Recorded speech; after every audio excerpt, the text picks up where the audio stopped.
Uma outra questão interessante, que aí eu acho que tem muito a ver com a pergunta, né? É a mulher ser bem-sucedida no sentido de que ela é mais bem-sucedida do que o marido. Não há nenhum problema se a mulher tem uma renda superior à renda do marido, desde que os dois entendam que o que é importante é a renda familiar. Ela tem o seu contra-cheque, o marido tem o seu contra-cheque, mas os dois devem ter a mesma conta bancária, o mesmo orçamento. O orçamento é da família, o orçamento não é da mulher e não é do homem, não é o meu dinheiro e o seu dinheiro. Sim, senão vai gerar insegurança naquele ambiente familiar. Com né? certeza. Bom, ainda falando sobre insegurança, nós temos uma outra participação e essa participação chega através de uma dúvida e a gente consegue perceber realmente que o nosso tema está também implícito aqui nessa participação. Eu vou preservar o nome, embora a pessoa não tenha solicitado, mas é uma participação que vem de Mossoró, no Rio Grande do Norte.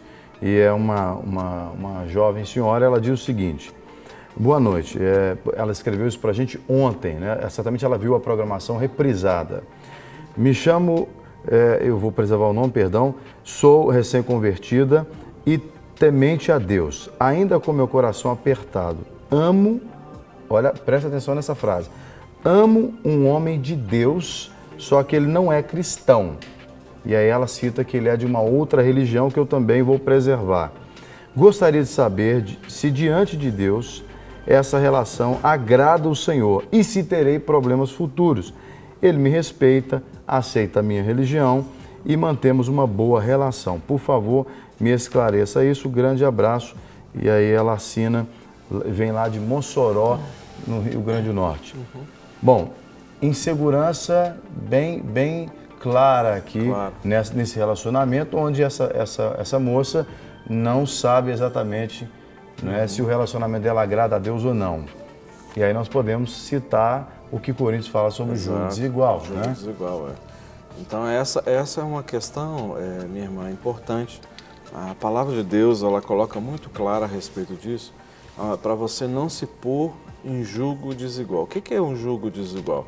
Né? Ou seja, como os bois é colocado então aquele jugo, ou seja, aquela canga sobre eles, e quando existe então assim a desigualdade, a tendência de um tentar puxar para um lado e o outro tentar andar para o outro lado. Então por isso que o jugo desigual ele traz o quê? Traz divisão, porque as motivações são diferentes, a visão é diferente, e aqui nós estamos falando principalmente o quê? Da fé, ou seja, a questão espiritual. Quando nós vamos para o Velho Testamento, nós vemos sempre o Senhor advertindo ao povo de Israel para não se contaminar, os homens e as mulheres, não se contaminarem, e fala especificamente para os homens, com as mulheres dos outros povos. Por quê? Porque eles adoravam a outros deuses.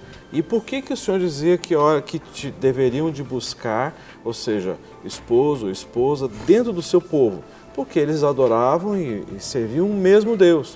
Então eles não seriam contaminados, é o que a palavra de Deus diz, para que eles não fossem contaminados. E aí existe a grande questão aqui que muitas vezes as pessoas desconhecem. A contaminação, na realidade, muitas vezes você não traz o outro para dentro da sua fé. Acaba que o outro puxa você, tira você da sua fé e vai para a fé do outro. E aí, então você que já conheceu o Senhor, como diz aqui a mensagem, você converteu, é nova na fé, é importante você não estar num jugo diferente.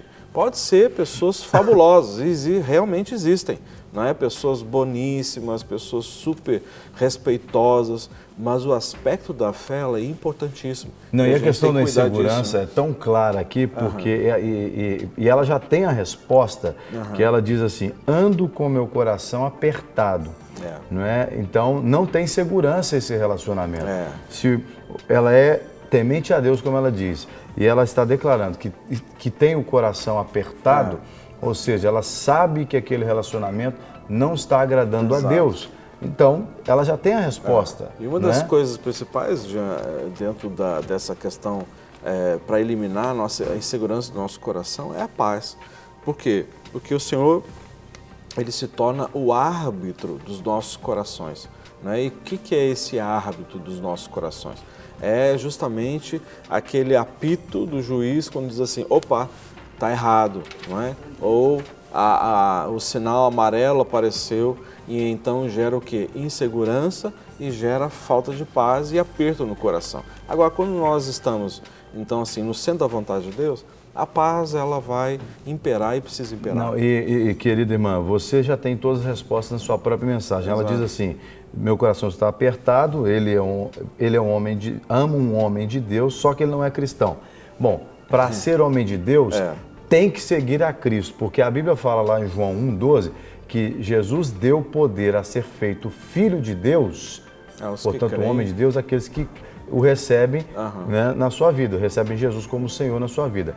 É verdade que não precisa estar nessa ou naquela igreja, mas tem que ter Jesus como Senhor e Salvador. Isso é princípio básico. Quem não crê em Jesus, quem não recebe Jesus e não confessa Jesus como Senhor e Salvador, não pode ser um homem de Deus, não é? Porque um homem de Deus passa por esse caminho. Jesus disse lá em João 14,6, eu sou o caminho, a verdade e a vida, ninguém vem ao Pai a não ser por mim. Então não existe outro caminho que leva a Deus senão Jesus Cristo. Então aqui já existe essa controvérsia, né? A sua resposta já mostra isso.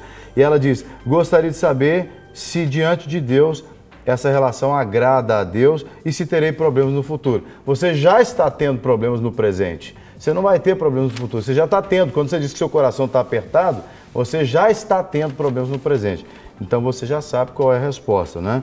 Bom, uma outra participação que nos chega também, diz assim, pastores, como filhos adotivos ficam quando têm duas famílias e pergunta se vive debaixo das maldições das duas famílias? Deus os abençoe. Essa é a dúvida da Hilda Bedum, que nos escreve. Entendeu a pergunta dela? Entendi. Olha, se a pessoa foi adotada, ele está debaixo de uma autoridade delegada a essa família que o adotou. Em compensação, ela tem uma origem biológica de uma outra família.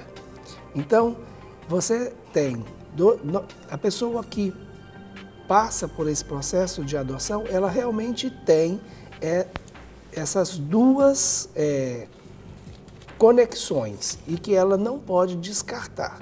Uma é aquela biológica, aquela da qual ela foi gerada biologicamente. A outra é aquela onde ela é inserida no novo contexto familiar e se submete a essa nova autoridade que se estabelece sobre ela. Então, ela, pensando em uma herança, ela tem a herança dos dois lados. Vamos ver como é fácil entender isso. Por exemplo, você é adotado. Você foi reconhecido como filho legítimo pela adoção. Você não passa a ter direito à herança dos seus pais adotivos? Sim, pela lei você tem direito à herança, porque eles te receberam como filhos. Eles te legitimaram como filhos e você passa a ser herdeiro. Em compensação, se você um dia reivindicar a herança dos seus pais biológicos e comprovar que você é filha natural daquele que te gerou, você também passa a ter direito à herança dos seus pais biológicos. Então, eu acho que isso responde claramente para você. Eu acho que entendi também que ela quis dizer no aspecto de maldições hereditárias, pois né? Então, assim, obviamente que ela vai herdar, o fruto vai ser natural da biológica, né? Então, é importante que seja ministrado, quebrado isso, né? E ser trazido para debaixo dessa outra família que é espiritual, que é aquela que a adotou, não é? Vai ser influenciado? Claro que vai, né? Mas naturalmente ela vai reproduzir os frutos da família biológica, não é? Porque ali na concepção, né, no ato ali.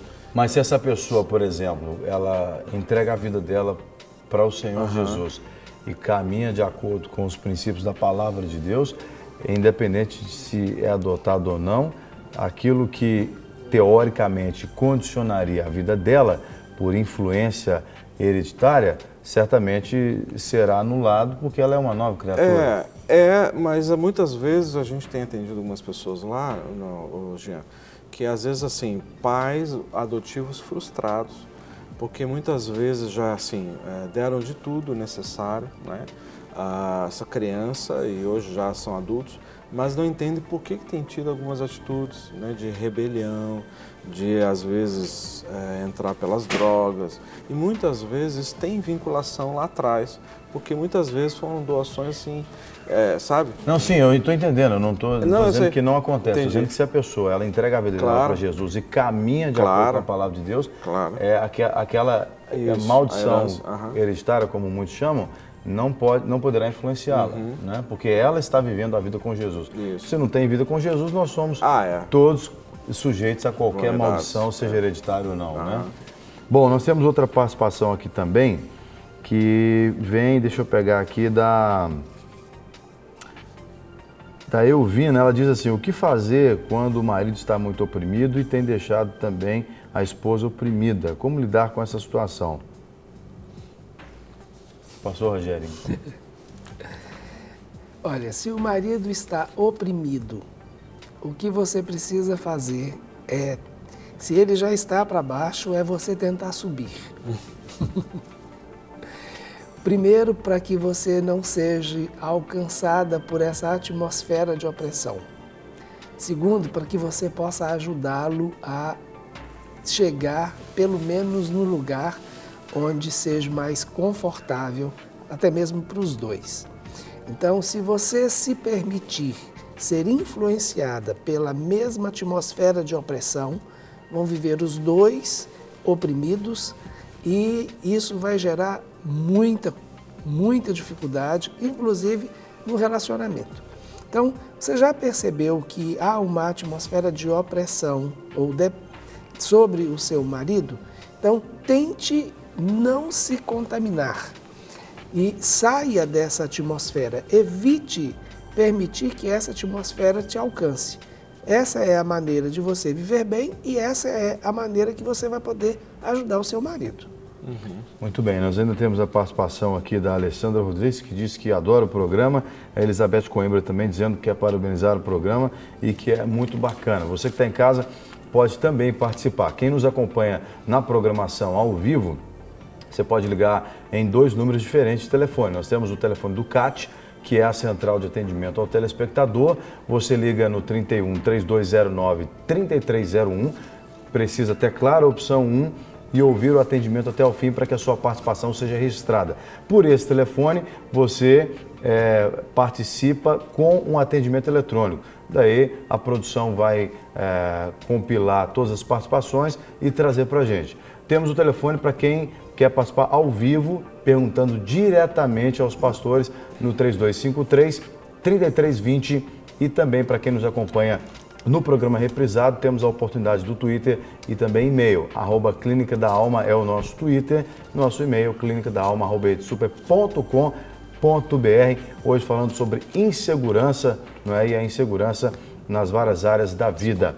Bom, como é que a gente pode orientar as pessoas, então, para que elas amenizem ou eliminem esse sentimento, essa sensação de insegurança na sua vida? Sim.